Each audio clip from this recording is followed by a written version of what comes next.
홍씨의 사연 라디오입니다. 오늘의 이야기 지금 시작하겠습니다.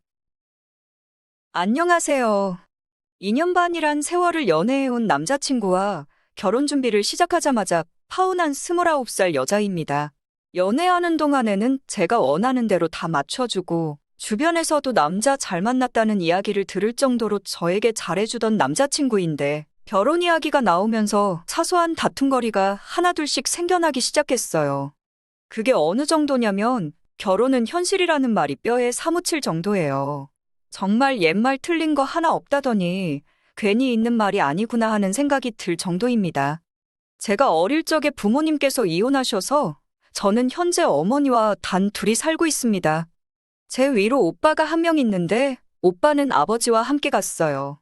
이혼이라고 해서 두 분 사이에 갈라서야만 했던 엄청난 일이 있었던 건 아닙니다.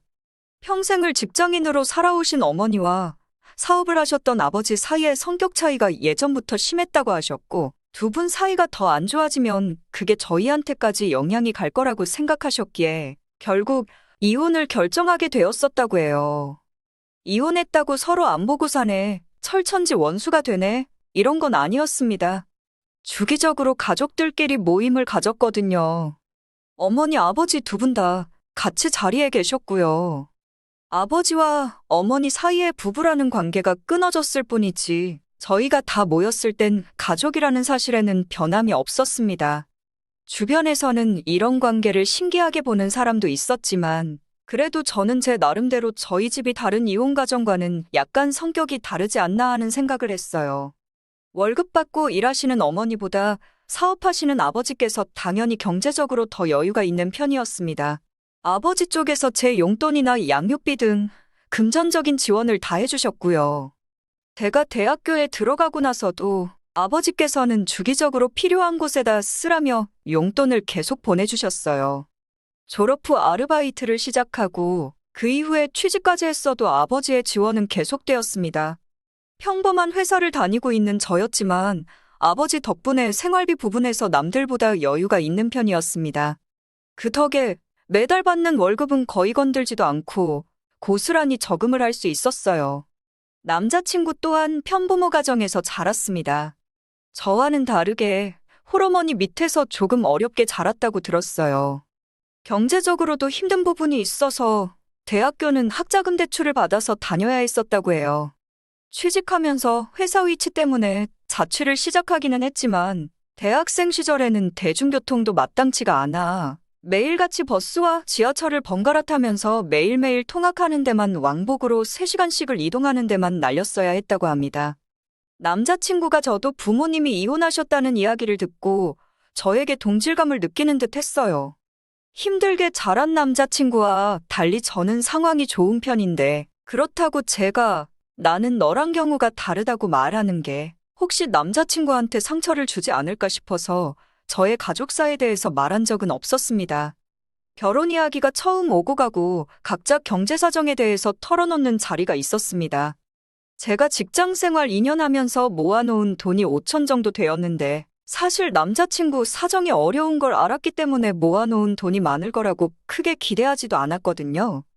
돈이야 있다가도 없는 거고 없다가도 있는 게 아니겠냐 생각했고 둘이서 행복하게 잘 살면 결혼 전에 누가 돈 얼마 더 하고 말고가 중요한 부분은 아니라고 생각했어요.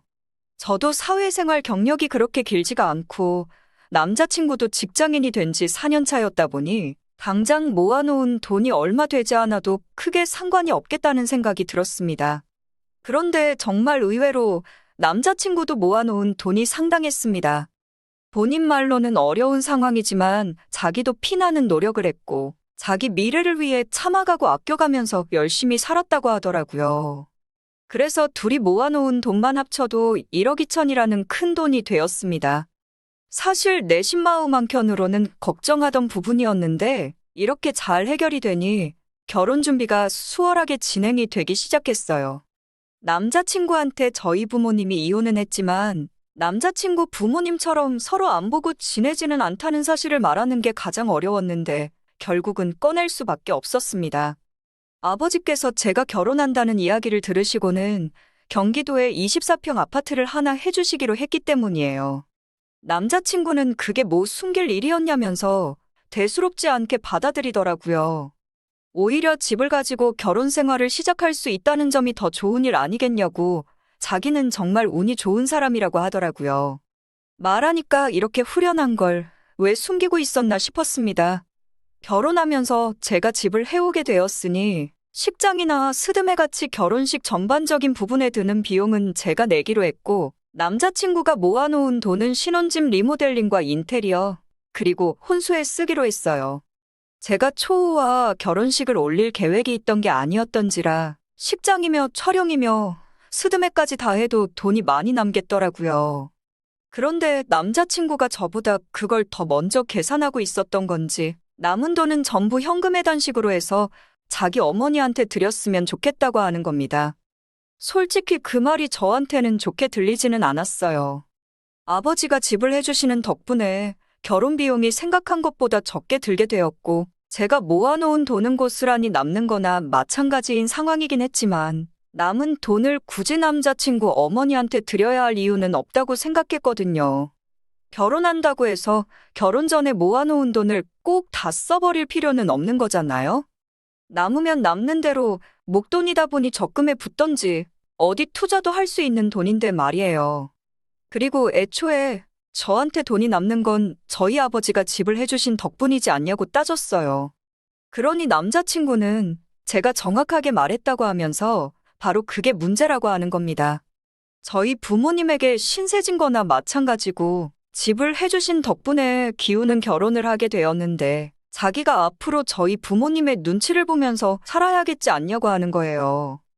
말인즉슨 기우는 결혼을 했으니 자기가 그만큼 친정 눈치를 보면서 살게 될 텐데 두 분 다 재혼은 안 하신 상황이지만 어쨌든 엄마 쪽도 따로 있고 아빠 쪽도 따로 있는데 제가 또 가족들과 워낙에 가깝게 지내니 자기가 친정을 챙길 일이 있으면 두 번씩 챙겨야 한다는 거예요.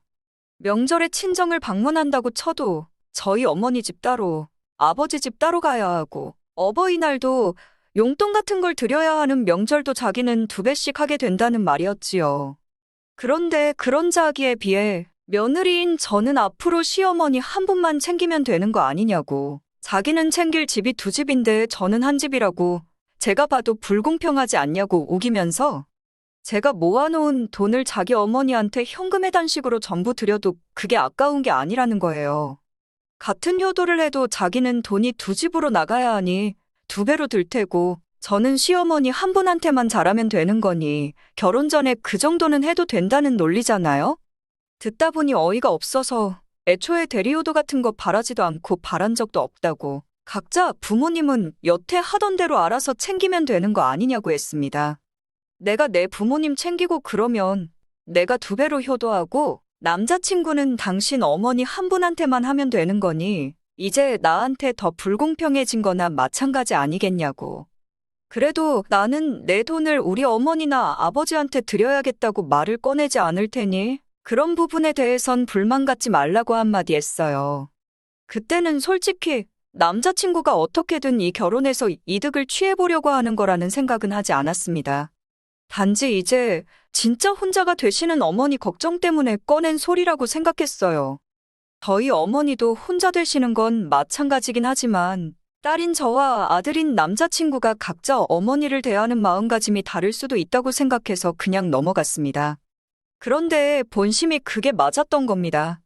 남자친구는 어떻게든 결혼 전에 어머니한테 큰 효도를 해주고 싶었나 봐요. 처음엔 자기 돈이 아니라 내 돈으로 어떻게 해보려다가 안 되니 이젠 자기 돈을 직접 주려고 안간힘을 쓰더라고요. 난데없이 또 곰곰이 생각해보니 우리 결혼이 불공평한 것 같다고 말을 꺼내는 겁니다. 이번엔 또 뭐가 불공평해서 그러는 거냐고 했더니 결혼 비용을 왜 자기만 내느냐고 하면서 공평하게 반반 결혼을 하자고 하더라고요. 내가 집을 해오는데 무슨 반반 결혼이냐고 따지니 따지고 보면 아버님이 사실은 이제 제 아버지는 아니지 않냐는 얼토당토한 말을 꺼내더군요. 남이나 마찬가지인 아버지가 집을 해주기로 한 가장 큰 이유는 결혼 때문에 그런 거 아니냐고요. 너랑 내가 같이 결혼을 하기 때문에 집을 해주시는 거니 사실상 그 집 또한 자기가 아니었으면 저는 구경도 못 해봤을 집이라는 거예요. 그러니 그 집에 사실은 자기 지분도 있다는 얼토당토하는 말을 하는 겁니다. 그러니 반반 결혼을 해서 결혼식 비용부터 신혼집 리모델링은 우리가 똑같이 반반 나눠서 하고 남은 돈은 결혼 전에 모아놓은 재산이니 결혼하기 전에 각자 알아서 쓰고 싶은데 쓰면 된다는 거예요. 그러니까 자기는 꼭 자기 어머니한테 돈을 드려야겠다고 우기는 겁니다. 제가 열받아서 그럼 아버지한테 해주시기로 한 집은 안 해주셔도 된다고 연락드린다고 했습니다. 그랬더니 저보고 이기적이라고 하면서 적반하장으로 화를 내더라고요. 다른 며느리들은 다 하는 예단을 안 하는 너 잘못인데 집을 인질로 잡고 저보고 갑질을 한다고 하면서 그렇게 안 봤는데 저보고 너무하다고 하더라고요. 누가 하고 싶은 말을 하고 있는지 언제부터 그렇게 어머니 챙겼다고 여태 돈 모아놓은 거 보면 어머니한테 생활비도 한번 제대로 안 들여본 것 같은데 왜 결혼하니까 효자 빙의해가지고 내 돈을 드리려고 하는 거냐 따졌더니 자기가 모아놓은 돈 드린다고 했지 언제 자기가 내 돈을 주려고 했냐고 뻔뻔하게 나오더라고요. 저희 아버지가 해주시는 집을 자기 집이라고 우기고 자기가 모은 돈 어머니 드리겠다는 건데 뭐가 다르냐고 따지니 너는 어떻게 된 며느리가 시댁 챙길 생각은 안 하고 친정만 생각하냐고 하면서 며느리 될 자격이 없다고 하는 겁니다. 정말 연애할 때 저런 모습 보인 적 한 번 없는데 이제서야 효자가 되겠다고 저러는 꼴을 보니 정말 어이가 없더라고요. 그래서 곧바로 아버지한테 전화 한 통 드렸습니다. 제가 집 해주시기로 한 거 하지 말라고 하는 줄 알고 남자친구가 뜨끔해가지고는 전화기를 뺏으려고 하더라고요. 집 해주지 말라고 하는 전화 아니라고 말하니 그제서야 제 눈치만 살살 보면서 잠잠해졌습니다. 아버지가 전화를 받으셨고 저는 아버지한테 집 해주기로 한 거 나 결혼 안 할 건데 그래도 그냥 주실 수 있냐고 물어봤어요. 제 질문에 아버지는 어차피 너 주려고 했던 건데 아무 상관없다고 쿨하게 대답하셨고 남자친구는 그제서야 안절부절 못하더라고요. 전화 끊고 남자친구한테 아버지 말씀 들었지? 라고 물으니 아무 대답이 없더라고요. 사실 아버지한테 집 그냥 달라고 전화할 필요도 없고 그냥 헤어지자고 하면 되는 거였는데 남자친구 속이라도 상해서 쓸데없는 욕심부리고 효자 노릇 하려던 거 평생을 두고 후회하라고 일부러 했습니다. 어디서 남의 돈을 꽁으로 먹으려고 하냐고. 네 돈 소중하고 네 부모 소중한 거 알면 다른 사람도 똑같이 소중하지 않겠냐고 하고 자리에서 일어났어요. 마지막으로 남자친구한테 결혼은 그냥 없던 일로 할 테니 그렇게 알고 그렇게 어머님이 소중하면 지금부터 정신 차리고 효도 실컷 해드리라고 했습니다. 저는 남자친구가 저에게 좋은 남편이 되어줄 거라 믿었고 저 또한 좋은 아내가 되려고 했어요. 당연히 거기에는 남자친구가 좋은 사위가 되는 것도 포함되고 제가 좋은 며느리가 되는 것도 포함이었습니다. 가만히나 있었으면 제가 알아서 며느리 도리하면서 효도했을 텐데 말이에요. 뭐 제가 하는 효도가 그 자식 성에나 찼을런지는 모르는 일이지만 말입니다. 그렇게 생각하니 더 질질 끌지 않고 단칼에 파혼해버린 게 참 후련하고 잘한 일이라는 생각이 들었어요. 파혼하고 돌아온 날 어머니께서도 아직 어머니도 아버지도 현역이시고 제 나이도 젊으니 새로운 사람 찾는 게 뭐가 어렵겠냐고 위로해 주시더라고요. 사실 위로받을 일도 아니지요. 거머리 거지 같은 자식을 미리 알고 떼어냈으니 축하할 일이지요. 한동안은 새로운 사람 만나고 싶은 마음도 안 들 것 같아요. 부모님 지원 없이 제 혼자 힘으로 일어날 준비가 되었을 때 그때쯤 돼서 우리들 힘으로만 같이 고생하고 동고동락하면서 서로의 등을 지켜줄 수 있는 그런 사람을 찾아보려고 합니다. 다른 건 몰라도 헤어진 남자친구한테는 한마디 해주고 싶네요. 어디 가서 자기 어머니한테 대신 효도해줄 사람 찾지 말고 숟가락 얹을 생각도 하지 말고 스스로 인간이 되라고 말이에요. 오늘의 이야기는 여기까지입니다. 이렇게 찾아주셔서 정말 감사합니다. 다음에도 더 좋고 더 통쾌한 사연으로 찾아뵙겠습니다.